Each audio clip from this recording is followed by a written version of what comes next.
First up with us this morning, Laurel's going to give us a brief update on the NEMSIS response to the Log4j. Laurel, it is all you. All right. Good morning, everyone. So first, I would just like to, say thank you to everyone who was patient last week while our Tableau servers were down. Although we didn't say why at the time, it was Log4j related. So if you aren't aware of the Log4j vulnerability, this has been something that's ongoing in the global software community since about December 9th. This vulnerability was found by a cloud security company, and it affects almost every program that's developed in Java. So I'm sure everyone who is a programmer or a developer on this call has at least had some part of their work affected by this in the past couple of weeks. For us here at the NEMSIS TAC, we have been affected as well. And we've been working pretty diligently since the 9th of December to identify and patch and remedy anywhere where we've found that we might have some vulnerability. Our number one priority is to make sure that the data is protected. And this is ultimately why our Tableau server was down last week. We don't control Tableau's updates. We have to wait for Tableau to release them. And when this vulnerability was announced, there wasn't clear direction from Tableau or their parent company, Salesforce, on whether the software was vulnerable or when a patch would be released, or what specific parts of the vulnerability existed in the software and when and how they would be addressed. So out of a great abundance of caution, we opted to take down our Tableau servers to remove any chance that there could be any sort of issue with access or remote code execution via that system. So Tableau was offline for that reason. And about the end of last week, around the 16th, they did finally release some information and some patches, and we were able to, between those upgrades and our own internal mitigation, come to a point where we felt comfortable bringing Tableau up and making those reports available again. So that's what happened with Tableau. And, again, we appreciate everyone's patience while we work through that. Our number one priority is to be good data stewards and make sure that nothing is going anywhere it shouldn't. And we feel like these mitigations and steps we took definitely helped us achieve that. That said, the situation with Log4j is still evolving. There are still patches being released. There was a new one this week. So it is possible that we could see another downtime for Tableau if there is additional upgrades that we need to apply. Turning back to our internal systems at the NEMSIS TAC, you may have noticed in yesterday's email that we had a downtime yesterday during the day across almost all of our services for some additional upgrades, and there were other downtimes in the prior week. This is, again, the same thing, us just addressing the Log4j vulnerability wherever it might exist and placing any mitigations we can to ensure that data is protected. If you have had any submission issues, I would encourage you to just resubmit any files that failed. And if you have any systemic issues, ongoing problems, please let us know so that we can address them. If you have any questions about what's up or down at NEMSIS or what our plans are, please let me know. Again, as things change, there may be more downtimes related to this Log4j event, but it seems like for now we've got the bulk of the work done, and we don't expect any additional patches at this time. But I would just reiterate that that's always possible if something changes. And I think that's the full story up to this point. If anyone has any questions, feel free to ask them now. And if I can't answer them, I will pass them along to our larger IT team.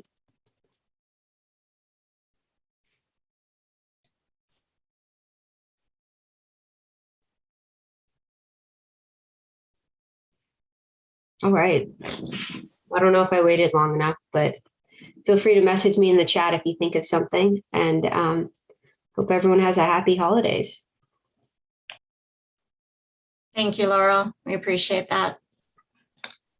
Next on our agenda, Kevin White's going to go through some updates to dashboards. Kevin? Yeah, thank you. Actually, Julianne, I'm having trouble sharing my screen. I'm being told I can't share as long as you're sharing. All right, how about now? Now it looks good. I'll try to perhaps not take that personally. All right, let's go ahead and see. Hopefully you see the NEMSIS homepage. Is that correct? Assuming I shared the right screen. Yep, looks good. Awesome. All right, so today I'm going to briefly cover some changes or improvements really to the data submission dashboards. So the information that I'm going to talk about today is relevant to you as a state data manager, as well as you as a software vendor. The changes apply to both. I'm going to go just for ease, I'm going to go into the software vendor page here and go right to the user guide. As I said, the information, even though this is the vendor user guide, the information I'm going to talk about is applicable to both. So what we have done is we have improved the way that we, one, communicate and two, measure warnings generated by our Schematron validation tool. We've improved the visualizations as well as tweaked, again, how we're measuring that. So the measurement is the short version of what we're measuring, of the result of our measurement is that most people, whether you're a data manager or a software vendor, will see your average warnings decrease. The reason for that is that we've switched from measuring pattern occurrences in our warning information to unique messages generated by the Schematron tool itself. So where in the rare instances where a pattern might be responsible for generating more than one message or covering, for example, more than one element in the standard, we've reduced the possibility of potentially overcounting that information by focusing now just on those unique messages. And that offered us an opportunity to tweak how we communicate some of this information in the dashboard itself as well. So most of the visualizations have not changed in any material way. We're still mostly communicating averages, but when we change from patterns to messages, we noticed that some of the average visualizations really didn't apply anymore. And particularly when we were looking at elements and patterns, what we found was that it was more appropriate to present that information just as a frequency count. So number of unique warning messages rather than the average. We're still averaging for agencies, and we're still averaging for location zip codes as well. And then finally, we've changed to a frequency count for the warning messages as well, as it wouldn't be it'd be pointless to average the thing that we're measuring because the average would always be 1. So this applies to both, again, state data managers and to software vendors, and really, we think enhances our ability to communicate actionable information to you, whether you as a state data manager are looking to figure out which agencies need your additional support with their warning messages, as well as you as a software vendor, if you're looking at your customers and trying to find out which ones may need a helping hand from you. For example, even if you're looking to figure out which agencies are on an older version of your software. A very timely concern, considering Laurel's comments about Log4j, that we do track vendors' software versions. And so if you're looking to find out which agencies perhaps need a helping hand to upgrade, this dashboard and this change of information will help you in that regard. And of course, for vendors, we've also tweaked that information to your ranking as well. So that, again, most of you will find that your ranking has not changed, but your overall warning message level has decreased, which is hopefully a benefit. Are there any questions or concerns about that information? As always, if after viewing the dashboard, something does occur to you, please reach out to us. We're always happy to provide any support or training necessary. Thank you. Back to you, Julianne. All right, thank you, Kevin. Kevin, would you throw your email address in the chat just in case somebody thinks of a question afterwards? Absolutely. All right, thank you. Next on our list was an update from ET3, but I'm not sure that we have our ET3 partners with us this morning. John or Brenda, are either of you on the line?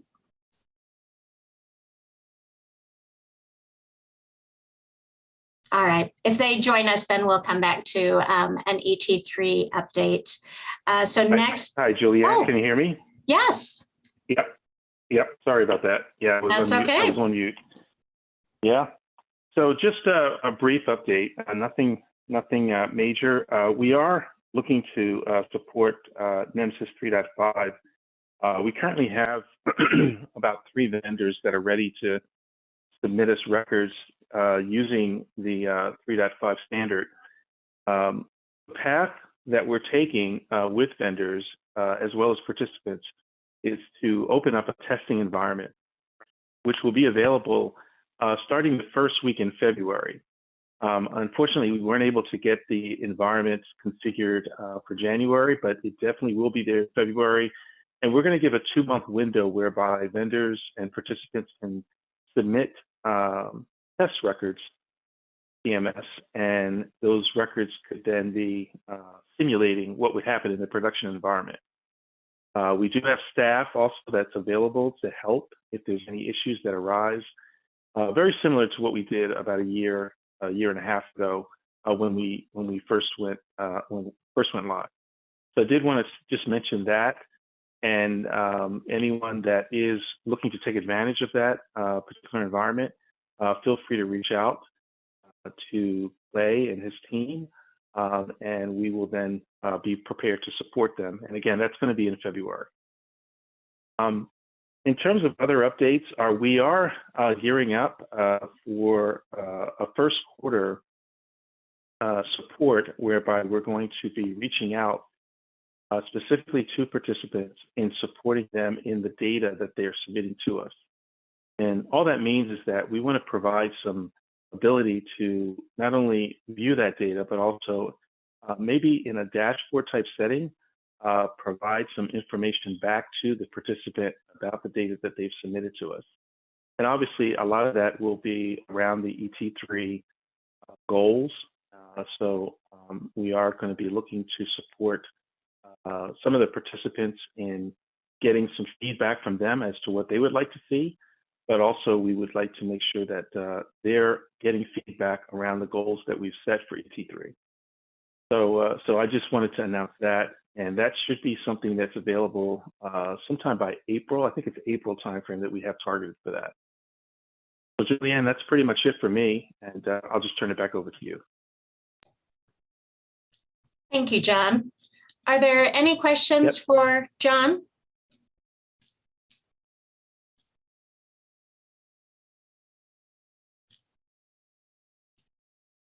All right, thanks for that update. Next on our agenda, Clay is going to introduce a discussion on the National EMS Agency Registry efforts. Clay, are you ready for that? Yeah. Thank you, Julianne, and happy holidays, everyone. I appreciate everyone jumping on just for a very quick call. Also, just as we approach the end of the year, just want to really express our gratitude here at the NEMSIS TAC and the Office of EMS for really the partnership again that we've just really enjoyed with the vendors and with the states in regards to this kind of joint effort to collect EMS data across the country. We're right now at 51 million submissions this year to the NEMSIS TAC coming from 52 states and territories. Some retrospective records and some during the year, but clearly just a phenomenal effort. Also, I mean, I could do shout outs all day, but just real briefly, even on this call, the information that Kevin shared in regards to the improvements to the data submission dashboards, that was initiated by states and vendors. Particularly a shout out to Caitlin at Angel Track, who helped us kind of see the issues that were associated with that dashboard and helped us as we developed kind of some corrective measures. And John speaking about ET3, wow, just the amount of data that ET3 has been able to collect in preparation for the launch of ET3 and having that data submission close to real time and working, and their interest in moving to 3.5, right? All that just really speaks to lots of dedicated effort that it is kind of but above and beyond. So just thank you so much for that. Quick topic here. So NEMSIS has a committee. It's the Agency Vehicle and Licensure Committee.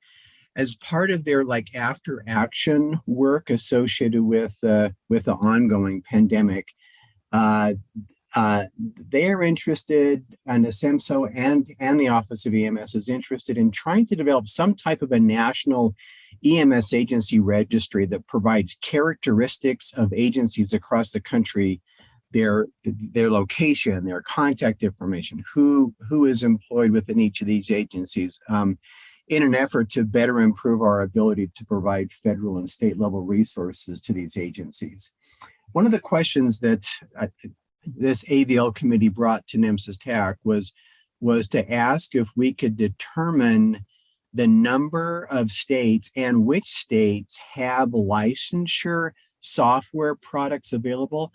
I think the committee is thinking that if there is a small set of active commercial products that are serving as a licensure repository for each of the states, then maybe they would try to reach out to those groups and see if they could come up with some process of amassing some of the information that they're collecting into this national EMS registry. So we realize here at the TAC that for each of you vendors, right, that your customer list is somewhat confidential, and that makes great sense. But if you could help us answer this question just by letting us know how many states, if you have a licensure software, if you could indicate to us how many states you're providing that service to, we'd be happy just to report that back to AVL so they can determine whether there really is this set of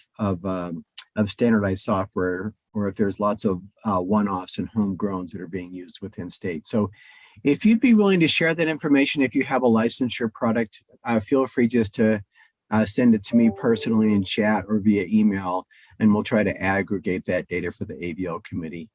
That's really all I have. Julianne, any comments regarding this effort or questions regarding this effort of the NEMSIS AVL committee? And Eric, I think you're on the line. I know you're up next. You may have some additional thoughts regarding that. I know this is a project you're very interested in. Clay, yes, thank you. Greetings, everyone. So this is a very, very early stages of this initiative. It's something we're really trying to scope out. And as Clay said, where you can be of a lot of help is to let us know if you're doing licensure, you have software that already has this information. What we're trying to do is keep it consistent with as much of the market as possible as we move forward, so we don't create something that everybody has to switch to or buy into. So that's the whole goal here. if you have any questions about it, reach out to Clay, reach out to myself. We'll be happy to give you some background. Dia Gaynor can also give you some background into what that group's looking for. Basically, as I said, this is just the starting point. So that's really all I have on it. There's just not a lot of background at this point. We're really trying to figure out what software packages are out there that are commercial, and then how many states have developed their own homegrown products. That those are the ones that concern me, because they've created all these unique data elements and things that we know aren't going to be consistent. So that's where we are. Questions?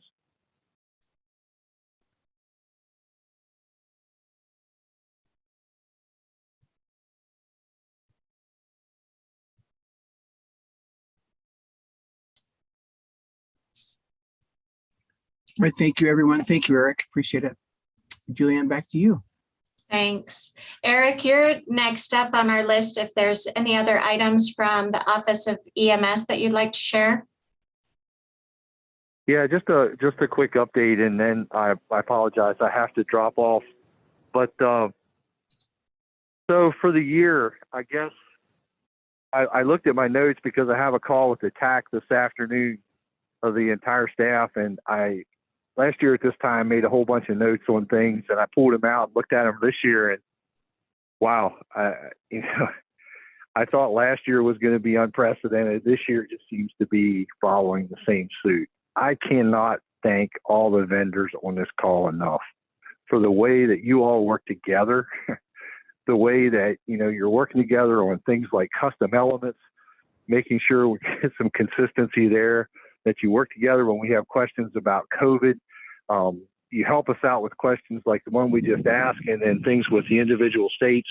It's just an incredible opportunity. Having worked in 3 different federal agencies and worked with numerous contractors and support staff on all kinds of different projects, from international to, CONUS operations, man, that's unheard of. You guys are truly awesome. And I really, really, really appreciate all the work that you do to support us.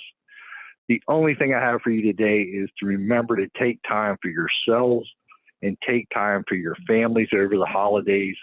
We keep talking about mental and behavioral health, and I don't think we're doing a very good job at managing it. That's just my perspective, not NHTSA's perspective. But I say that to tell you, take some time for yourself, take some time for your family, enjoy your holidays, and we'll come back next year. I guarantee you all the work is going to be there. It's not going away.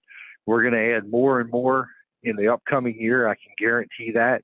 And I know it's going to affect everybody on this call. So thank you for all that you do, and take care of yourselves and have a great holiday season. And that's all I have, Clay. Thank you, Eric. Any questions for Eric while we have him on the line?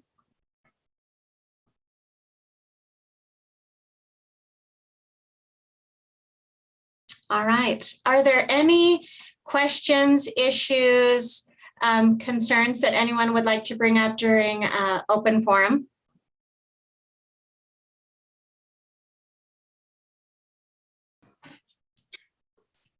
Small question, if I may.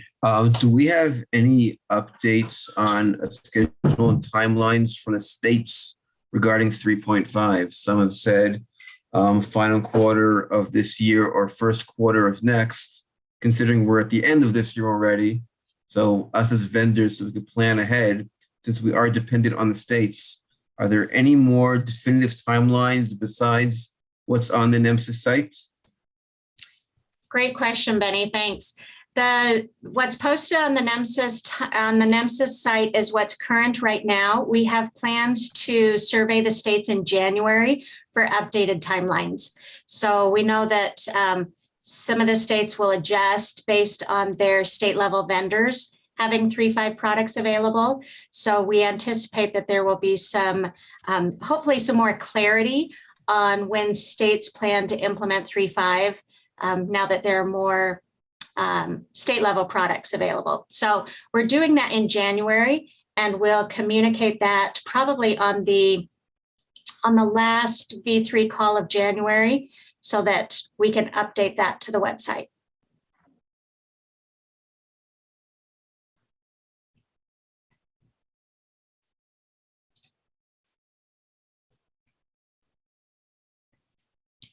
Any other questions?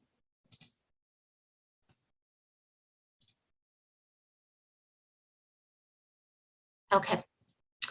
Next on our agenda, just wanted to promote a January 4th public training. This will be using Schematron Diagnostics. Josh Legler will talk about how to process NEMSIS Schematron diagnostic data. So these are open, these trainings are open to anyone who is interested, but obviously this one will dial in really specifically to Schematron. Our meetings for next year will continue along the same schedule that we have for this year. We'll continue to do them on the 2nd and 4th Wednesdays of the month. Our next meeting will be January 12th. As a reminder, the TAC, the Technical Assistance Center, is closed from the 24th to the 31st.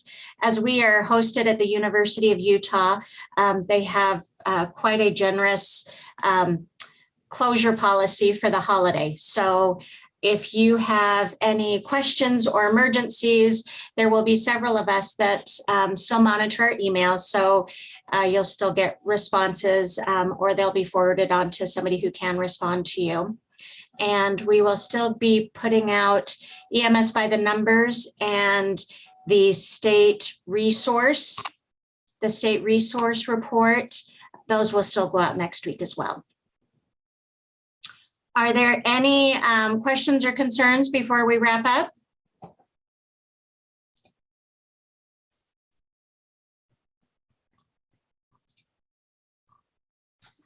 All right, sounds good. You do a great job. Happy holidays, Merry Christmas, everyone. Please take care. This is Karen. Thank you. Yes, Karen, we so appreciate all of you that participate and engage in these calls and with each other to support EMS data. We hope that you all have a great holiday and be safe out there and take time for yourself and for your loved ones. Thank you, everyone.